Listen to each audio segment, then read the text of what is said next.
Coming soon. Who was she? What is she doing here? A major new podcast series. I noticed her. Was she a spy? Death in Ice Valley. All these identities? A 47-year-old mystery. It was like a cover-up. Search for Death in Ice Valley wherever you find your podcasts. You can hear the preview now. Subscribe now and you won't miss the first episode. From the BBC World Service, welcome to the latest edition of the Documentary Podcast. Please do rate the documentary on your podcast app and leave a comment. Let us know what you think. When the dead could speak, their words inspired and made people believe they could build a better world if they listened to the voices of their better angels. Because I have a dream that my poor little children will one day live in a nation where they will not be judged by the color of their skin, but by the content of their character. I have a dream today. Each time a man stands up for an ideal, or acts to improve the lot of others, or strikes out against injustice, he sends forth a tiny ripple of hope, and crossing each other from a million different centers of energy and daring, those ripples build a current which can sweep down the mightiest walls of oppression and resistance. And then Martin Luther King and Robert F. Kennedy were ripped away by assassins' bullets. Could you lower those signs, please? I have some very sad news for all of you. Good evening. Dr. Martin Luther King, the apostle of nonviolence in the civil rights movement, has been shot to death in Memphis, Tennessee. Police have issued an all-points bulletin for a well-dressed young white man seen running from the scene. Senator Kennedy, oh my God. Senator Kennedy has been shot. And another man. He still has the gun. The gun is pointed at me right at this moment. I hope they can get the gun out of his hand. Be very careful. Get the gun. Get the gun. Get the gun. The truly visionary moral voices of our society were silenced. Andrew Young, former American ambassador to the United Nations and senior aide to Dr. Martin Luther King. I think that the rational, liberal, democratic, socialist view of the world, from Franklin Roosevelt all the way to Lyndon Johnson, was really cut short by the assassination of Martin Luther King and Robert Kennedy. The civil rights movement transformed the United States. Taylor Branch, author of a 3-volume biography of Martin Luther King. I think of not just Dr. King, but that whole movement is kind of like modern founding fathers in the sense that they were really dealing with the essence of what the democratic experiment was about. But I think that they're a parallel lesson and that they deserve that kind of respect. I think it was an interruption in the world. Reverend Bernice King, daughter of Martin Luther King. Had he been here, perhaps we certainly wouldn't have the kind of racial turmoil that we have today. Of course I think about the state of the country today. Carrie Kennedy Townsend, granddaughter of Robert F. Kennedy. I think like many Americans, I wake up every day thinking, how did this happen and how did we get here? America got to where it is today in reaction to the events of the spring of 1968. For people who did not live through those times, it's hard to understand the America of the 1960s.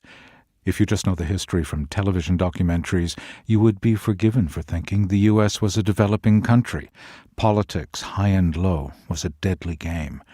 In the 5 years prior to 1968, there had already been 3 major political assassinations. President John F. Kennedy, of course, but also African-American leaders from different points on the political spectrum, Medgar Evers and Malcolm X. Civil rights volunteers of all colors and backgrounds had been murdered. Churches had been bombed. Children found dead within. Every summer there were riots in black neighborhoods, leaving hundreds dead and tens of millions of dollars in damage. And through it all, year on year, a growing war in Vietnam that was swallowing up more and more American lives. And yet, it was also a time of excitement and hope. Hope buoyed by an economy that continued to expand, and by youthful hope, a hope based in reality, because a leader, like Dr. Martin Luther King, was willing to speak honestly all over the country. here at Stanford University about how far the nation had come in matters of race and how much further it had to go. Time is neutral. It can be used either constructively or destructively. And I'm absolutely convinced that the forces of ill will in our nation, the extreme righteous in our nation, have often used time much more effectively than the forces of goodwill. And it may well be that we will have to repent in this generation, not merely for the vitriolic words of the bad people and the violent actions of the bad people, but for the appalling silence and indifference of the good people who sit around and say, wait on time. Somewhere we must come to see that social progress never rolls in on the wheels of inevitability. It was a time of excitement and hope because a leader like Senator Robert F. Kennedy called upon students and the young to lead the way to creating a more just world. The youthfulness that I speak of is not a time of life, but a state of mind, a temper of the will, a quality of imagination, a predominance of courage over timidity, of the appetite for adventure over a life of ease. It is a spirit which knows the difference between force and reason. It does not accept the failures of today as a reason for the failures of tomorrow. By 1968, young activists, mostly university students, turned more and more of their attention to stopping the war in Vietnam. They were led there by Senator Robert Kennedy and Dr. Martin Luther King, here speaking at Stanford University. Now, I said I wasn't going to talk about Vietnam, but I can't make a speech without mentioning some of the problems that we face there, because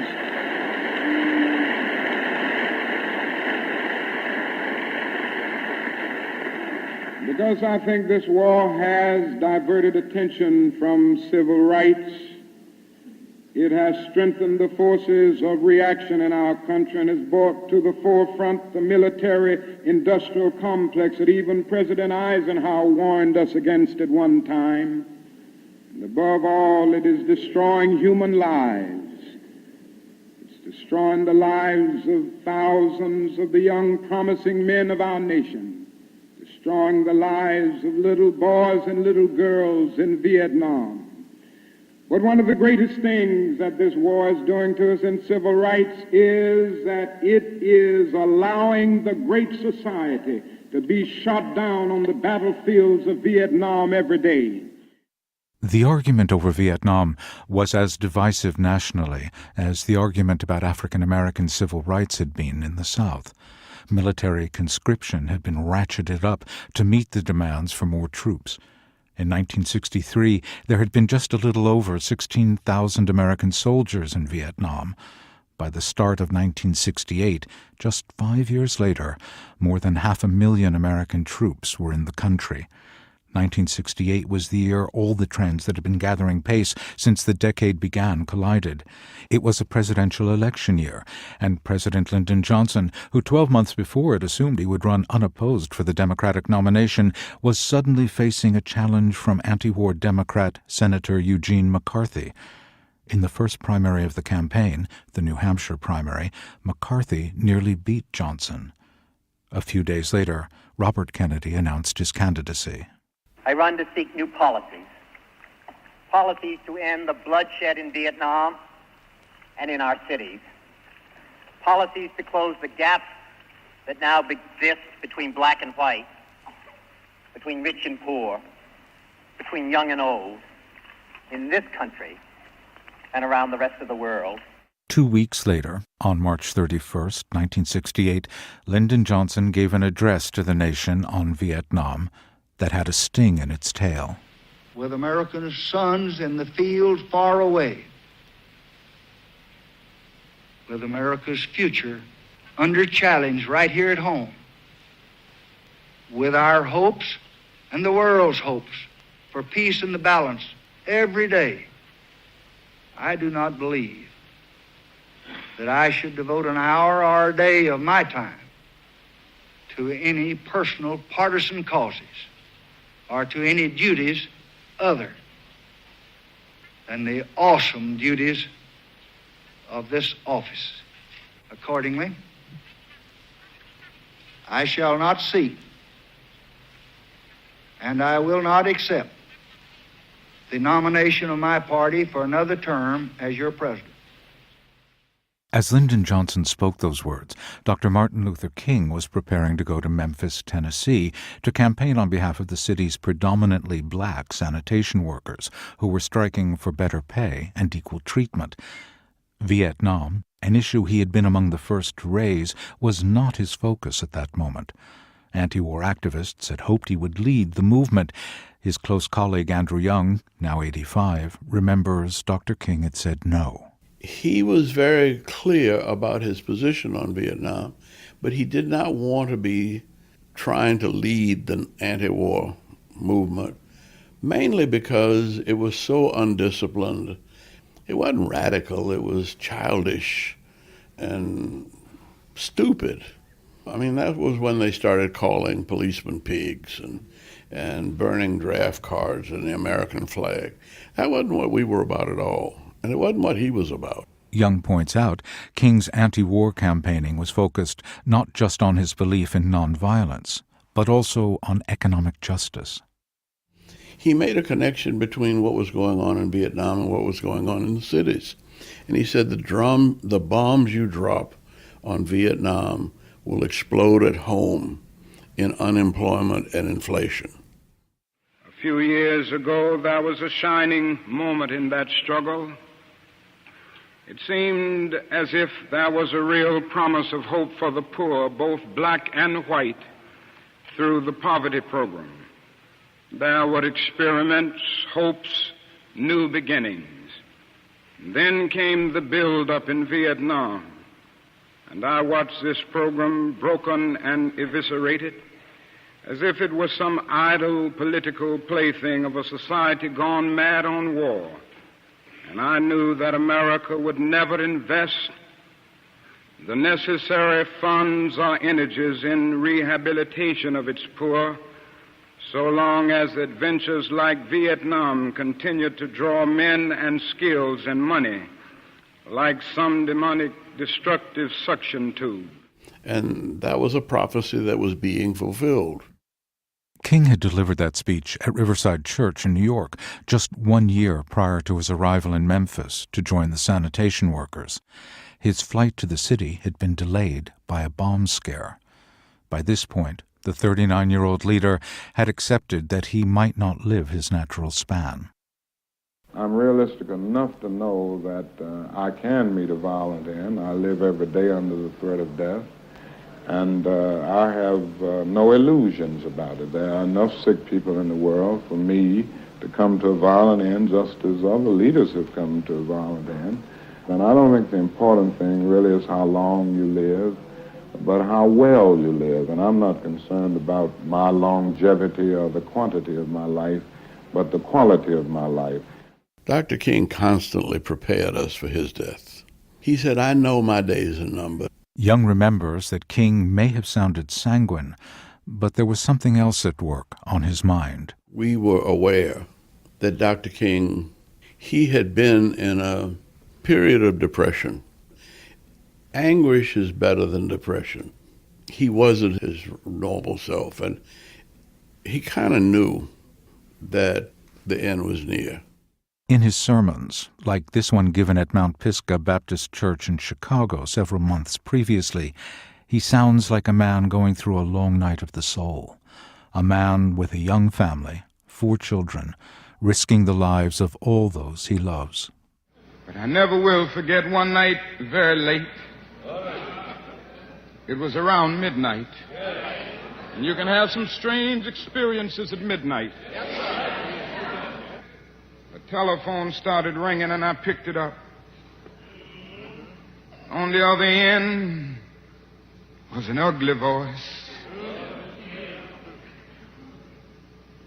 That voice said to me in substance, nigger, we are tired of you and your mess now. And if you aren't out of this town in 3 days, We're gonna blow your brains out and blow up your house.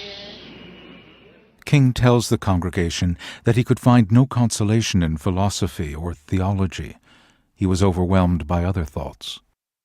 I started thinking about a dedicated, devoted, and loyal wife who was over there asleep.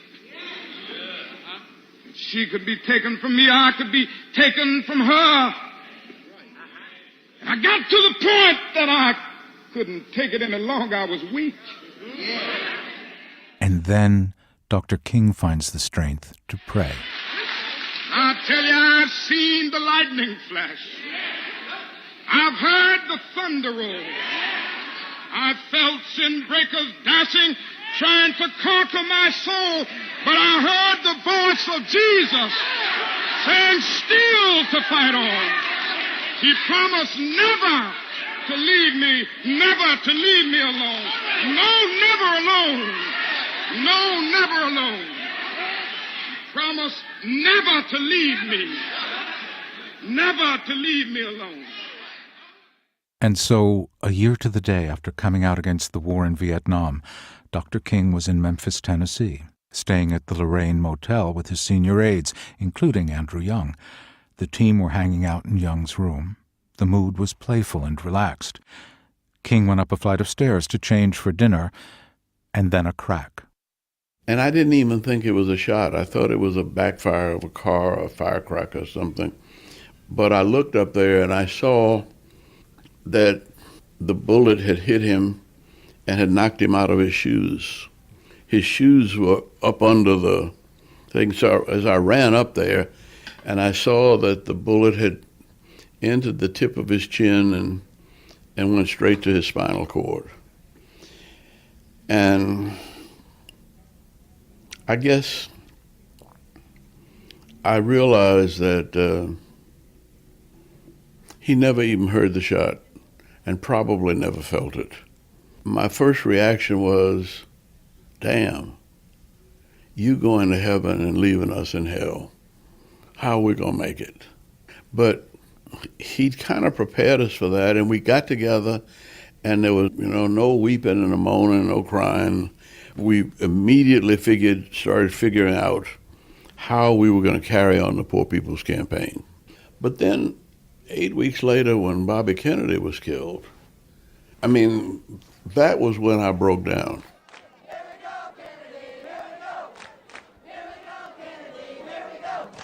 The night he was murdered, Robert Kennedy stood at the podium of the Ambassador Hotel in Los Angeles and claimed victory in the California primary over Senator Eugene McCarthy and Vice President Hubert Humphrey. It was the people in the Democratic Party and the people in the United States wanted change. And that change can come about only if those who are delegates in Chicago recognize the importance of what has happened here in the state of California, what has happened in South Dakota, what happened in New Hampshire, what happened across the rest of this country. The country wants to move in a different direction. We want to deal with our own problems within our own country, and we want peace in Vietnam.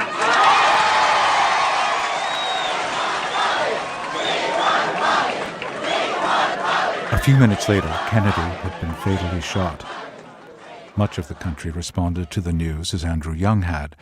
Certainly, historian Taylor Branch shared those feelings. Kennedy was ascendant I think a lot of people thought he would have won the nomination. Whether he would have beaten Nixon and been elected president, who can know? Interestingly, Branch was not a Kennedy supporter. A few weeks earlier, he had been on a break from his senior year at college, campaigning in Indiana for Senator Eugene McCarthy. After the votes were counted in Indiana and Kennedy was declared the winner, Branch raced to the airport. I missed the flight home, and I had to get a flight the next morning, and I didn't have any money, so basically I sat in the airport on my suitcase waiting for another flight, worrying about the draft, fretting over what it had been like to lose that election to Bobby Kennedy. And sitting in the middle of the concourse, somebody tapped me on the shoulder. I turned around, and it was Bobby Kennedy, as close to me as you are to me, closer. And he said, "Excuse me, I see that you have a McCarthy staff badge on." And I said, "Yes." And he said, "Would you have breakfast with me? I wanted to talk to McCarthy young people about why they support him." And I was flabbergasted, and I said, well, how can we have breakfast now? It was like midnight, and the whole place was closed up. But miraculously, because he was Bobby Kennedy, with his entourage, some of his people opened up a breakfast place right there in the airport. And we went into this breakfast place around midnight, and we were there at 4:30 for 4 hours. And he said, why did you support McCarthy? And we said, because he was the first one to get into the war. And he said, well, why do you think he can't go into black neighborhoods? McCarthy would make a terrible president. And we said, yes, but you waited until he showed that Johnson was vulnerable. And he said, of course I did. I don't apologize for that. I was not going to run unless I thought I could win. But it doesn't mean that I'm any less devoted to the cause of trying to end the war than McCarthy is. And we would say, yes, but we feel you're trying to capitalize on your name and your brother's reputation. He said, I can't help what my name is. He said, all I can help is what I do with it. And what I do with it is choose to run now at whatever risk there is. And he was just very, very straightforward. Branch, 21 years old at the time, was flying to Atlanta, where he was due to have his draft physical. He confessed to Kennedy he would not serve if drafted. Kennedy didn't like that at all. He campaigned on equal treatment when it came to the draft. Can you really defend draft deferments for students on a moral basis that really, in the last analysis, it's the poor that have to carry the burden of the war? It's the...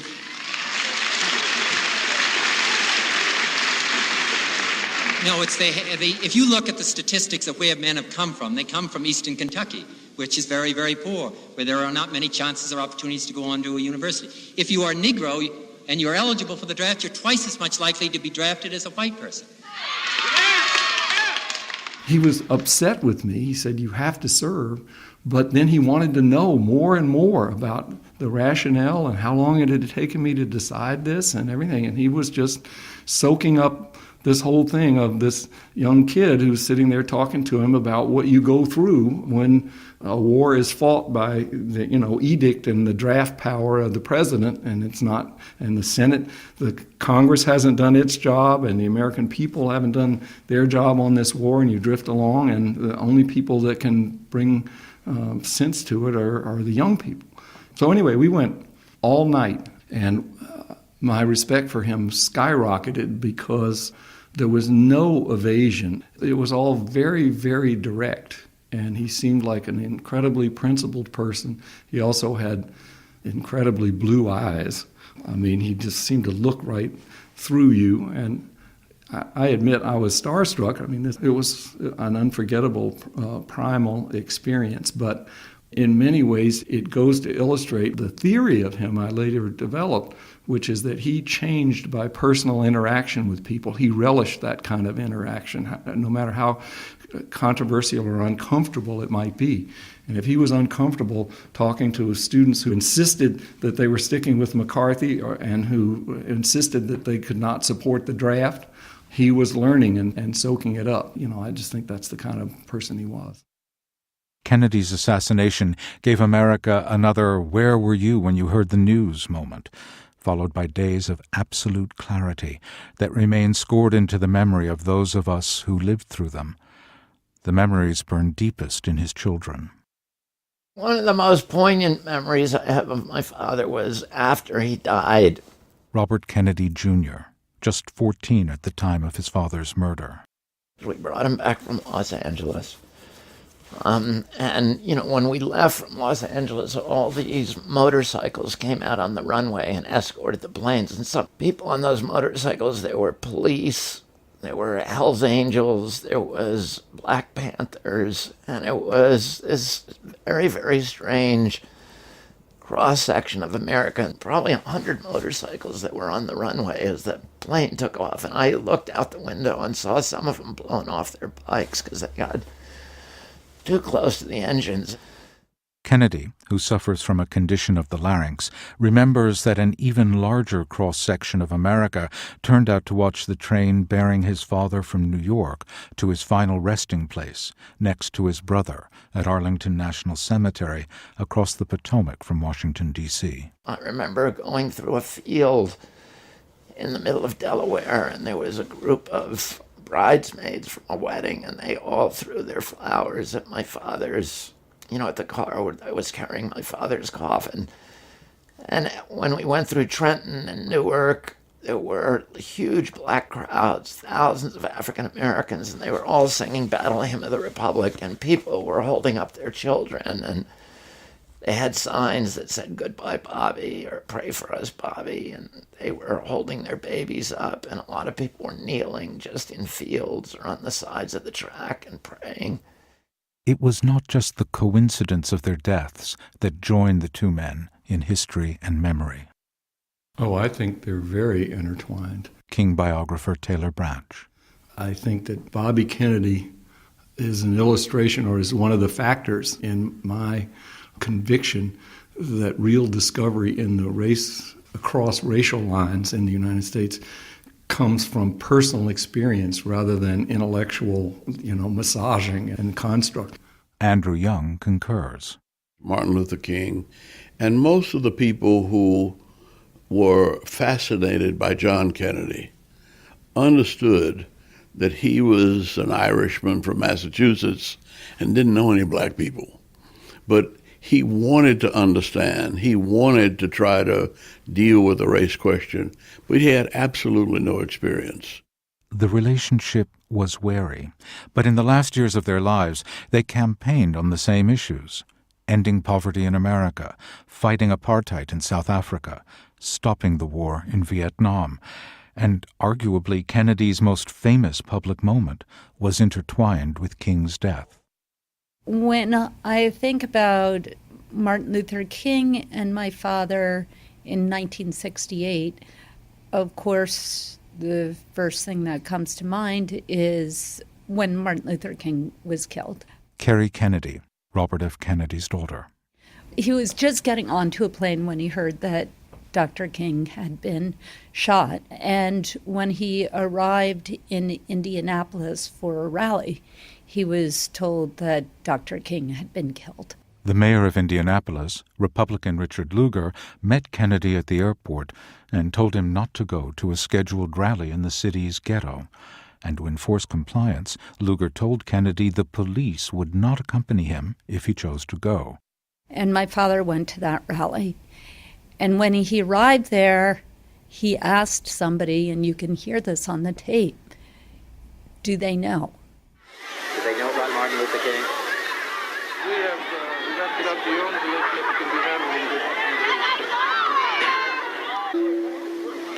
handled. Could you lower those signs, please? I have some very sad news for all of you, and that is that Martin Luther King was shot and was killed tonight in Memphis.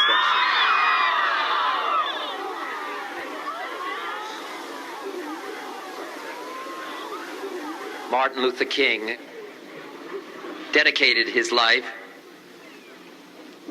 to love and to justice between fellow human beings. He died in the cause of that effort. In this difficult day, in this difficult time for the United States, it's perhaps well to ask what kind of a nation we are and what direction we want to move in. Daddy spoke for about 2 minutes. The front of the crowd had been waiting for hours for him to arrive.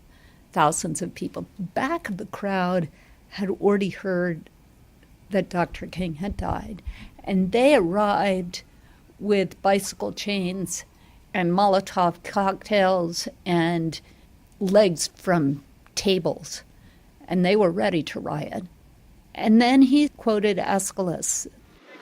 Even in our sleep, pain which cannot forget falls drop by drop upon the heart, until in our own despair, against our will, comes wisdom through the awful grace of God.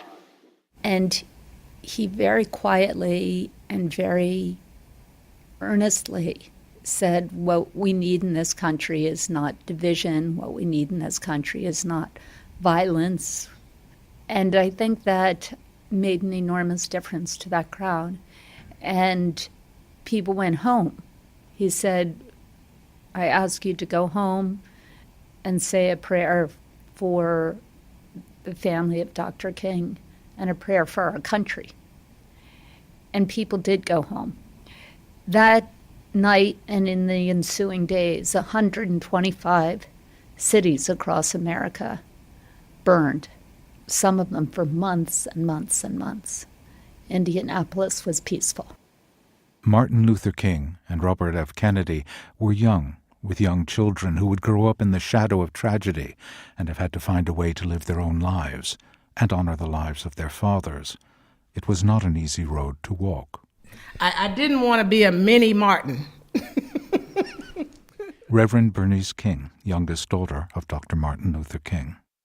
I was about 17 when I received a call. It was like an inner voice who said to me that I was going to preach like my father. And of course, I didn't fully understand it at the time. The weight of generations pressed down on Bernice King like a mountain. I am a fifth-generation preacher. You technically include my great-great-grandfather, who was a slave preacher on the plantation. The pulpit was her destiny, but she was not the first 17-year-old to try and duck when fate came calling. I ran from it because I didn't fully comprehend it. I did mention it to my mom. You ran from it? Mm-hmm. Why? I tell people this all the time. At that particular time, as a youth, I was drinking. And I didn't want to stop drinking. Not that I'm saying that, and some preachers or ministers don't, have some wine occasionally. Some may drink. I don't know. And then because, again, as a female, I couldn't comprehend it all. I had no example to look to. And so it took me 8 years on that journey. Carrie Kennedy was not quite 8 when her father was murdered. So my father was the 7th of 9 children, and I was the 7th child of the 7th child. Very blessed. And as he pointed out, and was certainly true for me, when you come from that far down, you appreciate human rights at a very young age. Carrie Kennedy studied law, as her father had, and one day in her 20s was given a copy of the Universal Declaration of Human Rights, a foundation document of the United Nations. And that moment changed my life, because at that moment I realized that I was no longer a victim of the terrible things that had happened in my life. So it was the assassinations of my uncle and my father and Dr. King. All of the crazy, chaotic things that happened when I was growing up all had one thing in common. They were all human rights violations, and that there was a way forward to create change. She has spent her adult life running Robert F. Kennedy Human Rights, an advocacy organization. When the dead could speak, their words were recorded and copied, and they follow their children, now grown to a greater age than their murdered fathers ever attained. One of the things he was able to do is to articulate the longings, the yearnings, and even the pains of all people. He was able to speak to the condition of not just Black America, but all America. And I think we miss that oftentimes. Bernice King, 55, points to a sermon called The Drum Major Instinct as words of her father's that are particularly inspiring. The Drum Major Instinct, which was delivered February 4th, 1968, which was 2 months before his assassination. A lot of people think it was his last sermon, and it was not. And that is deep down within all of us an instinct. It's a kind of drum major instinct, a desire to be out front, a desire to lead the parade, a desire to be first. And it is something that runs the whole gamut of life. What does this desire to lead the parade do to people? Dr. King asks. It warps their moral instincts, makes them want to have a better house or a better car than their neighbors, and it leads to deeper problems in society. Do you know that a lot of the race problem grows out of the drum major instinct, a need that some people have to feel superior, a need that some people have to feel that they are first and to feel that their white skin ordains them to be first. King tells the Ebenezer Baptist Church worshippers of another dire consequence of the drum major instinct. I mean, not only does this thing go into the racial struggle, it goes into the struggle between nations. And I would submit to you this morning that what is wrong in the world today is that the nations of the world are engaged in a bitter, colossal contest for supremacy. And if some doesn't happen to stop this trend, I'm sorely afraid that we won't be here to talk about Jesus Christ and about God and about brotherhood too many more years. The reason they think it's the last sermon is because at the end of the sermon, he talks about his funeral. If you're around one night, meet my day, tell him I don't want a long funeral, tell him not to talk too long. And he goes on to talk about being remembered. You know, he talks about all these awards and degrees he's gotten, but he doesn't want to be remembered for all of that. But, you know, let him know that I tried to give my life serving others, and I want to be remembered as a drum major for justice, righteousness, and peace. Yes, if you want to say that I was a drum major, say that I was a drum major for justice.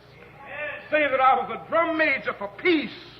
I was a drum major for righteousness. And all of the other shallow things will not matter. I won't have any money to leave behind. I won't have the fine and luxurious things of life to leave behind. But I just want to leave a committed life behind. 2 months later, King was murdered, and instead of a eulogy, the drum major sermon was replayed at his funeral. Bernice King was 5 years old on that day. She remembers her mother, Coretta Scott King, often referred to the biblical passage that frames the drum major sermon. I mean, I learned forgiveness from her. I saw an example of unconditional love from her. She's the one who talked always about, you know, serving others, serving humanity, serving your community. You know, she used to always quote the scripture that Daddy also quoted, that, you know, he, and in this case, she who will be greatest among you shall be the servant of you all. That was central to our household.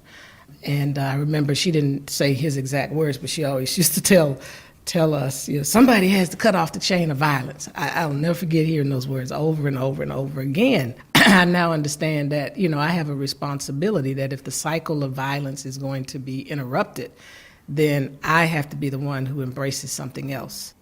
In this season of remembrance, Kerry Kennedy thinks of a speech her father gave in Cape Town, South Africa in 1966. This is at the height of apartheid. Mandela had just recently been imprisoned. There was no hope. And he challenged students there to create change.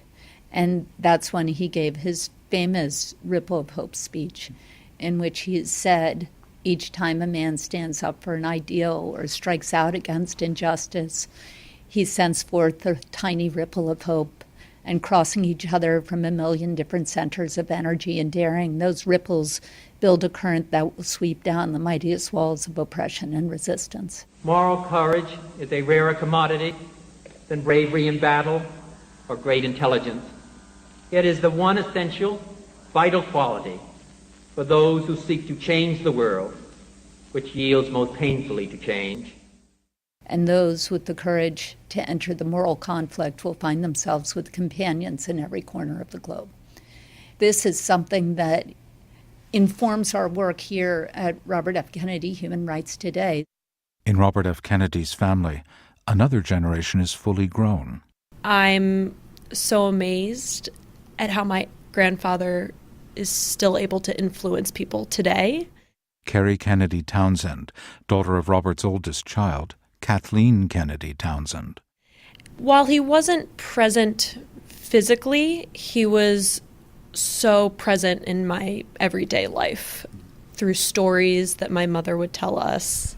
You know, she has this very distinct memory of being at home, being in her dining room, and they have this really beautiful dining room with all these nice place settings. And my grandfather came home just so shaken because he had just been in the Mississippi Delta and had just been with some children that were really, really malnourished, and told my mother, "You don't know how lucky you are."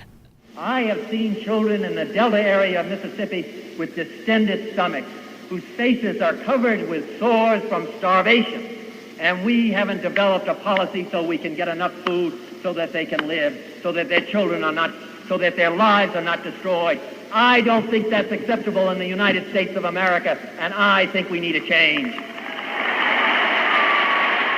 I often asked my mother about, what was life like kind of in the days, the weeks, the months after. So you asked her that.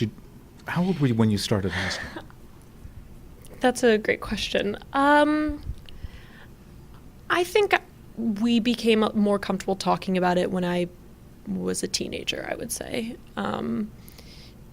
And I kind of she was 16 when her father died. And so I think around that age, I started to become more comfortable talking about it and, pushing her on it a little bit, not to the point of making her uncomfortable, but just wanting to know more. And she very much opened up. And something that she said that has really stuck with me is that my grandmother really didn't dwell on some of the pain that happened and kind of the why this happened, but to pursue and to move forward and to not kind of linger in that despair. But it's too painful to dwell on what could have been, what would have been. Kathleen Kennedy Townsend followed her father into politics, serving for a time as Lieutenant Governor of Maryland. Her daughter, Carrie, has decided to skip the family business. There are a lot of things about politics that I do really enjoy. I mean, I grew up around it. It's essentially in my blood. And I think that you can do a lot of good in politics and you can get a lot of really good things done. But something that really appealed to me was healthcare. So that was going to be my form of service in pursuing medical school. These were the values that we were taught. What sort of service are you going to do? How are you going to serve others with the privilege that you've been given? Only one of Kennedy's tribe of grandchildren has followed him into politics. Joseph Kennedy III is a congressman representing a district in Massachusetts, and from the shock of red hair to the infectious smile, he is clearly a Kennedy. And the words he speaks, as when he delivered the Democratic response to Donald Trump's State of the Union address, sound as if they could have been spoken by his grandfather, although without the Aeschylus references. The greatest, strongest, richest nation in the world should not have to leave anyone behind.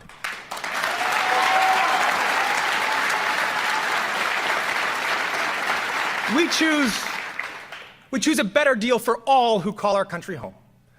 We choose a living wage and the paid leave and affordable child care your family needs to survive. We choose pensions that are solvent, trade pacts that are fair, roads and bridges that won't rust away, a good education that you can afford. We choose a healthcare system that offers you mercy, whether you suffer from cancer or depression or addiction. We choose an economy strong enough to boast record stock prices and brave enough to admit that top CEOs making 300 times their average worker is not right.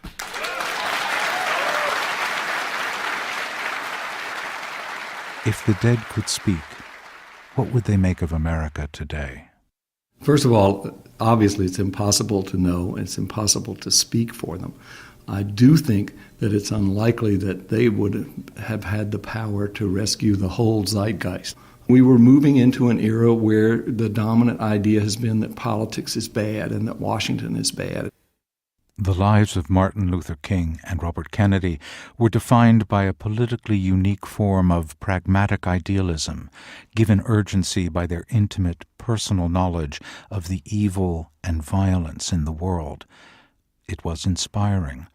The pair were able to initiate the famous conversation about race Americans are supposed to have with one another, but never seem to do. Today's America doesn't seem to have space for that kind of truthful talk, says Ambassador Andrew Young. I mean, we don't have people who are honest in their evaluations of anything anymore, left or right. And we're always looking for somebody to blame, and we're not looking at root causes. Would Dr. King say that? I mean, if he were alive today... Well, he said it back then. He said, there is nothing more dangerous in all the world than sincere ignorance and conscientious stupidity. And he was talking about he was talking about Vietnam, but it certainly applies to almost everything going on today. And as for the leadership of America... I think like many Americans, I wake up every day thinking, how did this happen and how did we get here? We are really struggling to find someone as an alternative to the president that we have right now. And so I think if we're able to, find someone that really speaks to some of the values that my grandfather, found so important, that maybe that would become a little less painful. America today is every bit as divided as it was that spring half a century ago, when the double decapitation of the country's progressive leadership took place. Many today feel deeply pessimistic about the future. Pundits regularly argue whether America is brewing up another civil war. It almost seems like the country's back in 1968, facing the same issues: race, war, economic inequality. In bleak times, it's the King and Kennedy daughters who speak for their father's realistic optimism. Bernice King, who is executive director of the Martin Luther King Center in Atlanta, keeps a packed schedule of events, spreading her father's message. I wouldn't say little has changed. I think a lot has changed. The difference today is that there is a larger contingency of voices from various communities who understand these systemic injustices. That didn't understand it, perhaps was not aware of it back during my father's time. And he has a great quote where he says, men hate each other because they fear each other. They fear each other because they don't know each other. They don't know each other because they don't communicate with each other, and they don't communicate with each other because they are separated from each other. Kerry Kennedy also refuses to give in to pessimism. The panacea for cynicism is activism. And there were hundreds of thousands of women on the streets last year. There were, again, hundreds of thousands of women this year. There were thousands and thousands and thousands of kids demonstrating after the school shooting in Florida last week. We had a president who wouldn't even mention the word guns after 17 children were killed by a gun. And they didn't just sit home and say this is a rotten system. They got out there and moved. And if I could go on, let me go on. People always say to me, what is your hope for human rights? And I have enormous hope.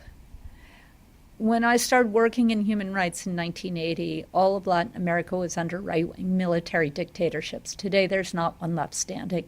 All of Eastern Europe was under communism. Today, there's not a communist government left standing.